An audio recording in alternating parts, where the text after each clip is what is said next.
Fish ரூமை 30 days self sustain ஆக வைக்கிறதுக்கான 2வது எபிசோட் நம்மளோட கோரிடோரா பேபிஸ் சேனல்லையே ஹிட்டான வீடியோ அதுதான். அவங்க இப்போ வளர்ந்துருக்காங்க. ஸோ அவங்கள நெக்ஸ்ட் நம்ம மோலிஸ் டேங்குக்கு தான் மூவ் பண்ண போகிறேன்.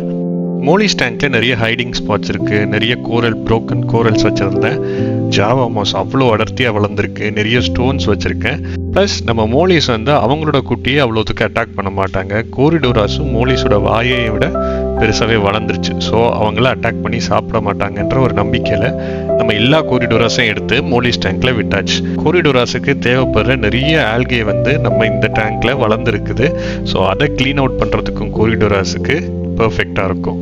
இந்த டேங்க்ல நிறைய ஸ்டோன்ஸ்ல நிறைய ஆல்கே வளர்ந்துருக்கு. கோரிடோராஸுக்கு அது நல்ல ஃபுட் சோர்ஸாக இருக்கும். நம்ம கோரிடோரா டேங்க்ல இருந்த இந்தியன் ஆல்மண்ட் லீவ்ஸ்லாம் எடுத்து இந்த டேங்க்ல வச்சுட்டேன். ஸோ நம்ம 30 டேஸ் விட்டுட்டு போனாலும் கோரிடோராஸுக்கு நல்ல ஃபுட் சோர்ஸ் இருக்கு. இந்த டேங்க்ல மோலிஸ் மற்றும் கோரிடோராஸ் இருக்காங்க, ஒரு குட்டி பிளாட்டியும் இருக்காங்க. ஸோ இவங்க எல்லாருக்குமே ஆட்டோ ஃபீடரும் செட் பண்ணியிருக்கேன். டெய்லி 2 தடவை கொஞ்சம் சாப்பாடு விடும். நிறைய சாப்பாடு போடக்கூடாது, நிறைய சாப்பாடு போட்டால் தண்ணி கெட்டு போயிடும். ஸோ 30 டேஸ் செல்ஃப் சஸ்டெயின் ஆகிற மாதிரி எல்லாமே ரெடி பண்ணி வச்சாச்சு. 30 டேஸுக்கு அப்புறம் நம்ம கோரிடோராஸ்லாம் எவ்வளோ பெருசாக வளர்ந்துருக்காங்கன்னு பார்ப்போம்.